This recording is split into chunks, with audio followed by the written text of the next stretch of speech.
Okay, so yun po ang ating, nakikita namin yan, no? Yung ating expenses. Okay. Ang medyo malaki po expenses natin ngayon, ang ating mission, which is priority po natin ang mission natin sa Santa Rita. Ang nangyayari po kasi ngayon ay si kapatid na Kakmani at saka si Brother John ay nag-team up sila at pamilya. Praise God. Every Saturday, not every Saturday, 2 Saturdays. 2 Saturdays sila. Kami naman ay 2 Wednesdays. Tapos si Ate Mary laging kasama dyan. Para sa ganon ay makapagtulong ng bata. Nandiyan nga tayo yung ating summer, hindi natin gamit. Gagawin din next summer. Pero ngayon po, natutulong sila kahit na twice a month lang. Kung po gusto ng mga bata. Nakita yung pinapos namin sa GC natin. Mag-pray niyo po, sumama kami sa manalangin. Kung gusto niyo sumama, para makita niyo ang ating mission doon. Ang nangyari niya sa San Basilio, Santa Rita, paano nangyari sa Sukat, sa compound ng mga Arceo at that time, 7 years ago. Yung ginawa natin, 7 years at nag-novel dyan, mga 5 years natin ginagawa yan. Walang book natin. Saturday, hindi tayo tumitigil dyan. Nagkaroon tayo ng pagtigil ng pandemya, before that, diretso. So ngayon ay bukas naman ang Santa Rita. So, pagsama po ay sa panalangin. Mga bata doon ay pag-pray natin. Kasi mga bata po kasi dyan ay binitip din natin ng mga merienda. Tama, Rita? Na pinapamerienda sila. Try lang po yan. Okay, so si Sister Tere, Pastor Daryl, ang nag-team up dyan. Okay? So yun po, yung ating para makita nyo kung saan ang ating operate. Tapos yung anayos ni Kakmani, yung ating Sunday School at conference room sa taas, yan po ay umabot ng 7,000. Kasi nga nag-upo po siya ng 4 na araw. 2 araw po siya. Okay? So mamaya po yung masilip. Para, yun hindi mo i-develop, hindi mo yung finish. Pero pag na-finish yan, papayos natin. At actually, doon po sa taas, parang maglalaman din ng mga 100 na katao sa dulo. Hindi naman. Mga 70. Mga 70 katao. Kung ganito lang ang number natin, kaya tayo doon sa taas. Tapos meron pa siya. Okay? Ngayon po, ang gusto ko i-share sa inyo, sa linda lang po ito. Si Satanas ay natalo na. Okay? Without self, kumain ka na. Natalo na si Satanas. Kailan siya natalo? Sa cross. Sa cross, no? Kung si Jesus Christ ay mamatay, hindi pinagagawa ng talo na siya. Pero hindi pa siya final na pinakursahan. Wala pa. Hindi pa siya ikinukulong sa impyerno. So, nakakalaya pa siya rito, pero talo na siya. Kumbaga sa boxing, talo na pero andyan pa. At naninira pa rin. Nandadaya pa rin sa Satanas. Amen? Ngayon naman, panalo tayo ng Kristiyano, panalo na rin tayo. Amen? Sa kailan tayo nanalo? Jesus Christ na nag-cross. Ano po? So, yun ang katotohanan. Yung Satanas, talo na siya, tayo naman ay panalo na.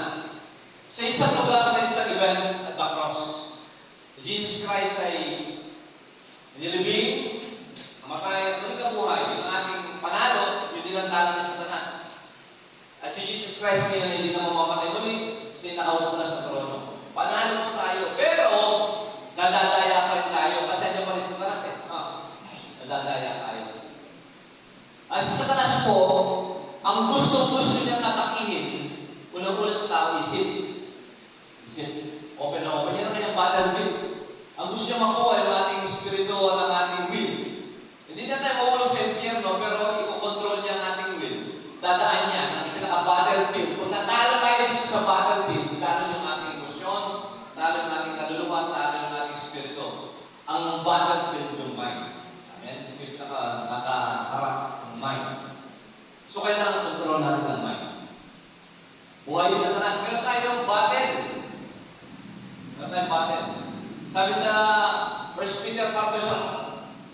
Leyong umuungan at naghahanap ng masisilan, hindi siya tumitigil. Maganda nakakita kasi siya ng konting bulas, ayan na, opportunity. So, watchful tayo. Every day, kailangan po, mga kapatid, or else, magiging talunan tayo. Gusto nyo ba talunan o victorious? Pero panalo na tayo, actually, kaso, pwede pa rin tayo katatalo experientially. Ang ating panalo ay manggagaling doon sa panalo ni Jesus Christ. Pero yung atong hindi tayo maingat, hindi tayo naging pag-cooperate sa Holy Spirit sa Panginoon Kristo, nabubuhay tayong talunan. Kaya nga maraming Kristiyanong malungkot. Maraming mga Kristiyanong talunan. Hindi nagbubunga, karnal. Hindi magamit ng Diyos, karnal. Kasi nga, nadadaya sila ni Satanas.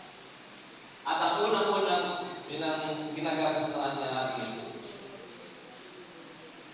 Nadadaya tayo ng Satanas kasi kung isa nakala natin yung cross ay simple-simple. Pero huwag kayong madaya. Kasi gusto niya, ito, kailangan mo itong ganitong karunungan, ganitong knowledge, psychology, philosophy. Ganito kailangan mo.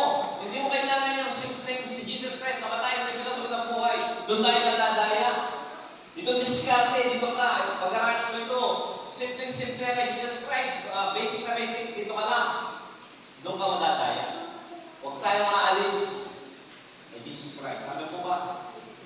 Kaya nga sabi na pa sa 1 Corinthians, ang mga karunungan ng mayroon, ang matatalino ay kamangmangan ng Diyos. Amen? Kasi may nagmamayabot ng karunungan nila, pero hindi nila galing kay Satanas yan. Okay? So, kung nag-aaral lang tayo sa secular, maganda yan. Dapat ka ng math, English, kung ano yung nag-aaral mo niya, pero yan ay pasalibutan lang. Ang importante, kailangan alam mo ang biblical, alam mo ang spiritual. Ano mo ba? At ito yung practical. Dito ka kagad na-apply. Paano natin na-apply? Dito ako mag-ikot. Isa sa Ephesians 6, verse 14. Nalangin muna tayo. Panginoon Diyos, maraming salamat sa kabutihan sa amin. Pagpalain yung iglesia ito. Nagpapakumbaba kami sa inyong harapan at nire-resist namin sa Satan. Disciple in His name. Amen. Dito sa James, ang sabi diyan, magpasama kayo sa Panginoon Jesus, tapos i-resist nyo sa Satanas. Dalawa lagi. Pag nagpasama ka kay Jesus Christ, kailangan mag-resist ka rin. Pasama ka, magpakumbaba ka kay Jesus Christ, pero huwag kang magpapasakot kay Satanas. Kailangan sa Satanas, labanan mo. Ganon din ang sabi sa 1 Peter 5. Ipasakot natin ang ating sarili kay Jesus Christ, pero mag-resist tayo. Pagka kasi nagpasakot ka kay Jesus Christ, hindi ka naman nag-resist kay Satanas, madadaya ka pa rin ng Satanas kasi nga, open ka eh. Pag di ba, bumaba ka kay Jesus Christ, papasakot ka, pero hindi mo gagamitin ng isip mo, empty ang isip mo, passive ang isip mo, kaya-kaya na pakinggan sa Satanas yan.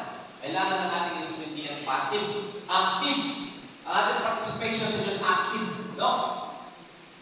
Hindi ko ba, ito yung nakakatawa sa mga tao eh. Yung mga magagaling na negosyante, yung mga magaling na mga tao, mga professor, sabihin natin.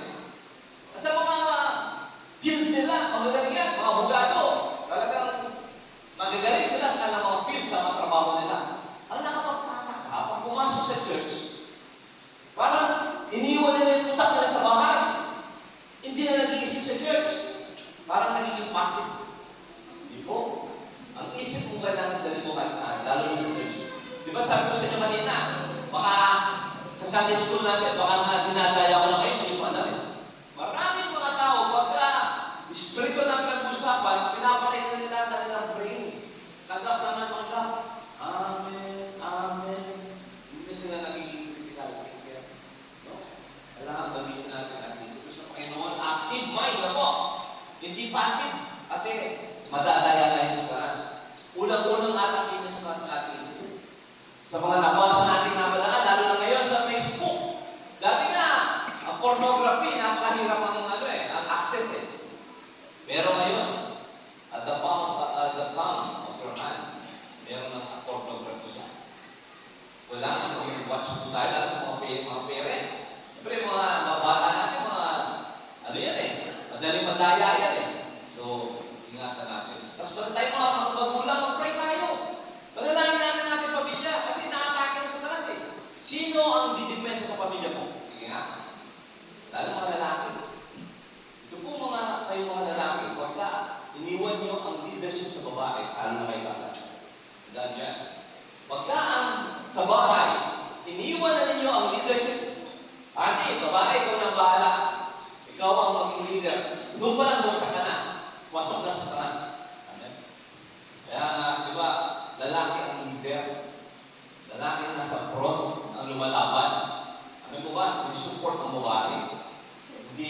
under Desire. Sino under Desire na magtas sa kamay? Ako lang. Kung itaas ang kamay ng asawa mo, uy. Tayo po ay manindigan. Pagka hindi ka nanindigan dyan, patay ang pamilya mo. Patay. Walang model na maasahan ng mga anak at madadayaan sa taas. Kaya nasa church, sabi ang mga babae manahimik, iwas sa church. Bakit? Sabi nga ni Pablo, sabi ng mga David, sapagkat ang unang nadaya ay ang babae. Hindi dahil mas mahusay kami sa inyo, kami mas mahusay kayo sa akin. Ang asawa ko mas sa akin. Pero ang leadership hindi sa amin. Huwag niyo kunin ang leadership. Pagka ang nagkahari na sa bahay, babae, sara na yan. Pagka nagkahari ka sa church, babae, sara ng church na yan. Ano po ba? Dahil masisira. Diyan makakagawa sa taas. Okay? So, tandaan niyo po yan. Dito sabi rito, magsitibay nga kayo ng inyong mga baywang ng may bigis na katotohanan. Parang warfare. Nasa war tayo lahat. Kailangan ng sundalo nakabihis lagi. At gagawin niyang belt ang katotohanan sa kanyang baywang. So, ibig sabihin, nangungul ka sa katotohanan, nakabalot sa iyo, nakatapit sa iyo ang katotohanan. Ano ang katotohanan ng Bible? Bawas sa mga Bible. Para mabuhay ka ng katotohanan. Ang daming paninira niya sa social media.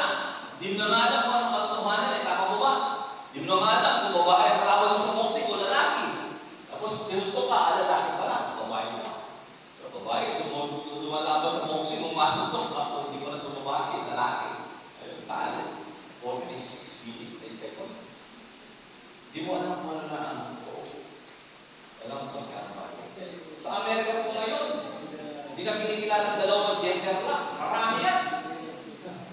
Ano yung totoo sa Bible? Ano lang? Ika ng Diyos ang babae at lalaki. Hindi pwede magbago. Hindi nagbabago yan, no? Hindi na nauuso-uso yan. Manatili tayo sa katotohanan. Sa church, ano yung katotohanan? Hindi yung emosyon. Karnal natin po yan, pagka emosyon ang iyong pinapaanda. Emotionalism is carnality. Okay, mamaya pag nakita ng katotohanan, wala. Ang saligan mo ay katotohanan, hindi ang emosyon. Ang emosyon kasi, natural yan sa tao, pero ano yan? Unreliable. Parang ano din eh. Pagka wala nang nakita, hindi yan. Okay? Doon tayo sa katotohanan. Anong katotohanan? Si Jesus Christ. Do you read your Bible? Okay? Do you read your Bible? Mga bata, pinapabasa ng mga Bible. So, ipag-iyan natin yan, gawin natin kami yan, no? Pero, kasi pagka walang bata, ano mangyayari sa'yo, Makman? Mahulog sa kabad mo. Sa gera, di ba? Siyempre, wala ka, hindi ka na ano eh. Kaya yung mga boxingero lang, nakabelt niya eh, para mayroon sila supportive. At sakba ng balon, hindi nakatwiran. Ito yung shield. Ito naman sa emosyon. Meron tayong emosyon eh. Shield of righteousness. Yung, yes, righteous tayo. Positionally. Pero mabuhay din tayo mag-win. Amen? Hindi balabal ito. Ang emosyon po kasi balabal ito dyan eh. Parang ngayon, balabal ito. Nabubuhay tayo sa prinsipyo. Straight yan. Pag sinabing, it is right, this is right. This is the will of God, this is the will of God. No matter what you think, no matter how you feel, it is the truth. Amen po ba? And stick to that. At wiran. Parang yan, parang pinokontrol ng ating emosyon kasi nadadaya tayo sa takas ng ating emosyon eh. Kaya nasabi pa rin ng prayer meeting, kung gusto maging spiritual, makikimarinig mo yung kalooban ng Diyos, kailangan alam mong i-quiet down ang iyong emosyon. Isang bilang may takot, dating takot sa iyo. Galing. Yes, natural niya nasa isip, parang kahit na dumarating na hangin eh. Pero relax ka lang. Huwag kang action doon sa iyong emosyon. Yung sabi ng mga lalaki, pero hindi mo nakikita mo, matay na tayo, matay na tayo, lakas ang halon. Hindi na alam, nandun ang facts. Yes, hindi na alam ko ng facts, andyan si Jesus Christ. Sabi niya, kayong maliliit ang pananampalataya. Facts, meron tayong faith, dahil meron tayong Diyos. Natapat. Yes, minsan,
papanik.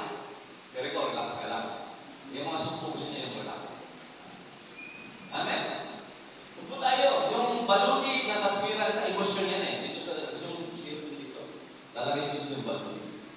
So pagka sinipan ka ng kalaban, dati ng una, mga yan, yung mga ayos yan, patay ka. Emosyon. E sa taas, madali kang madali mo yung emosyon.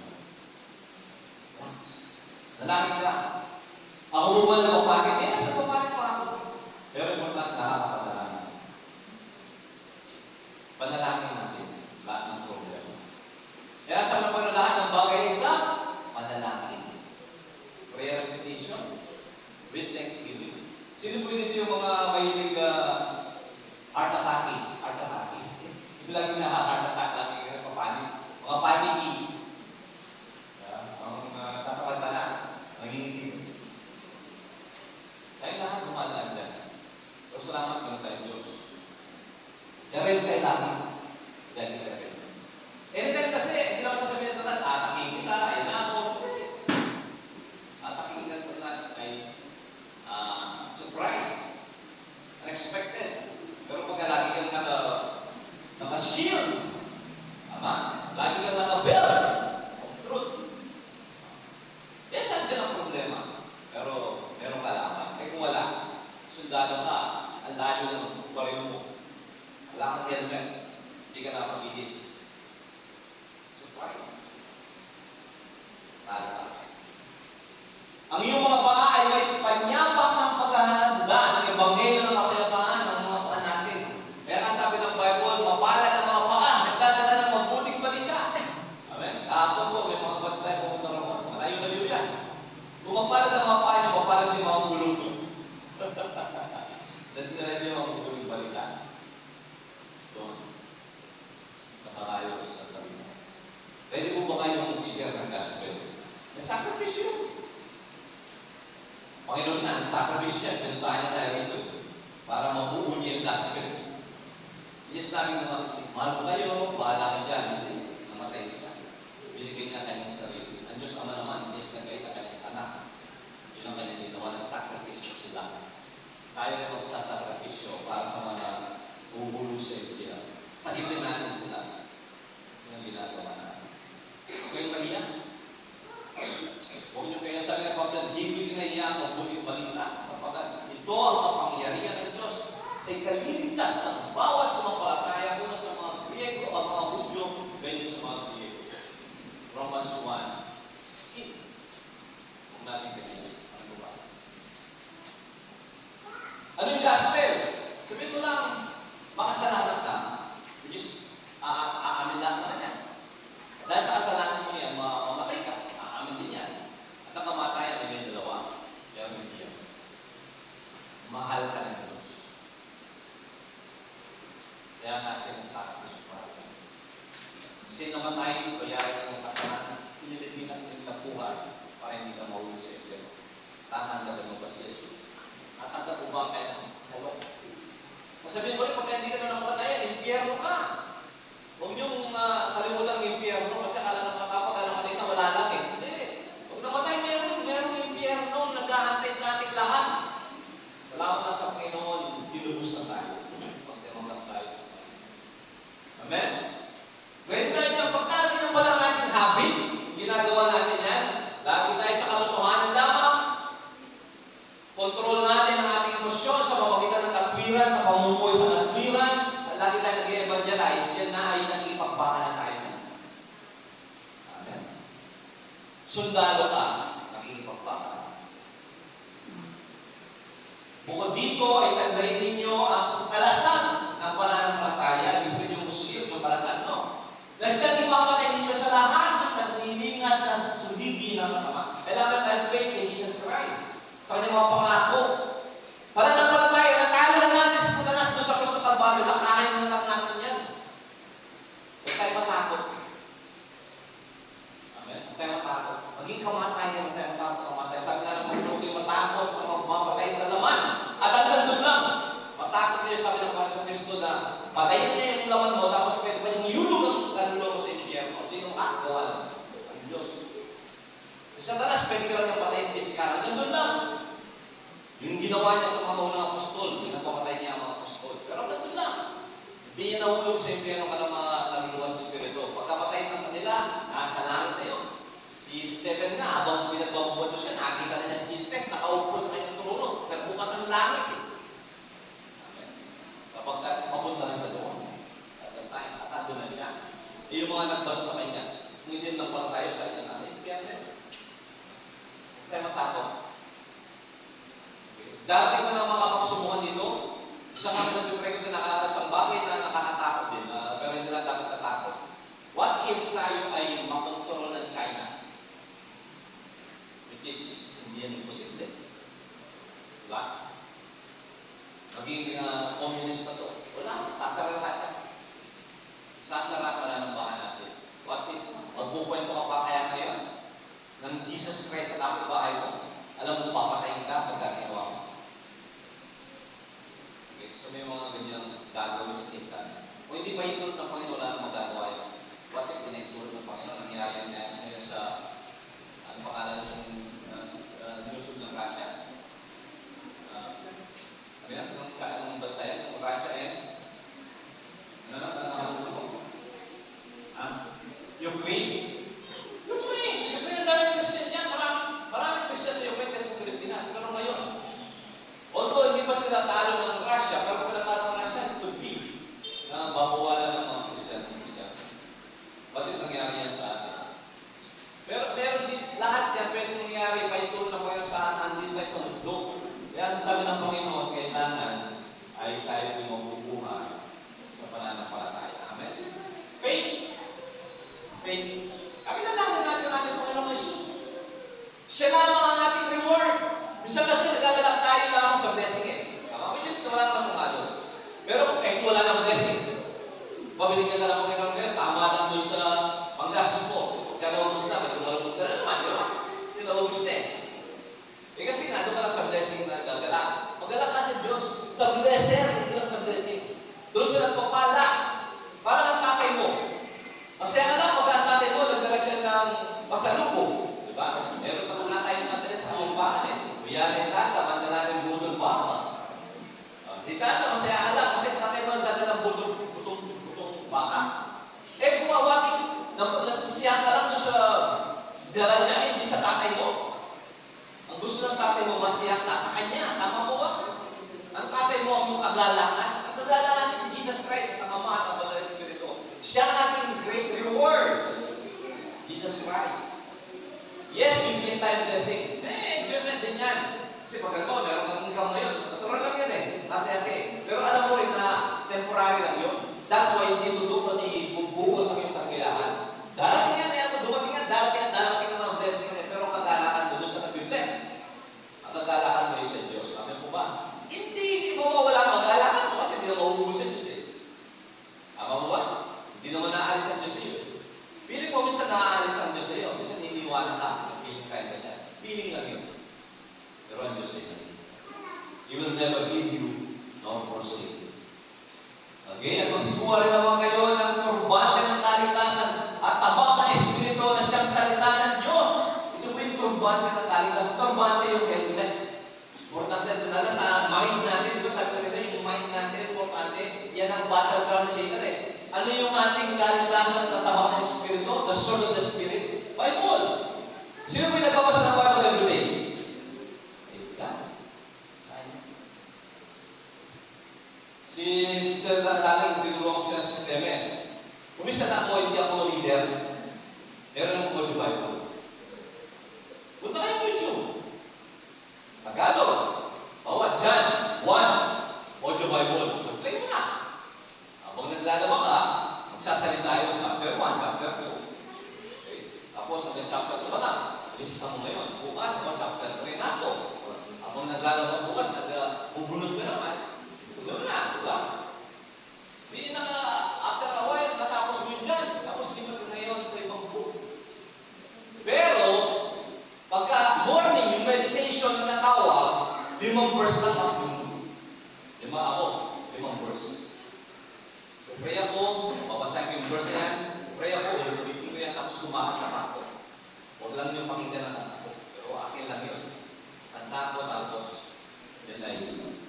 nagbubuloy ako sa daan. Sa oras, 30 minutes, magandang contact sa Diyos niya.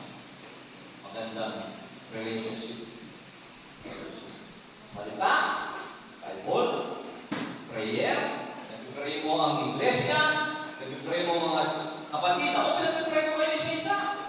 Alam mo ba yun? Kasi kaya ko mag-pray isa-isa.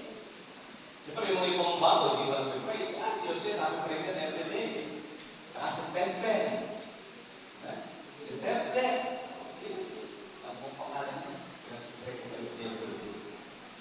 Although, salitan. Taga-suka.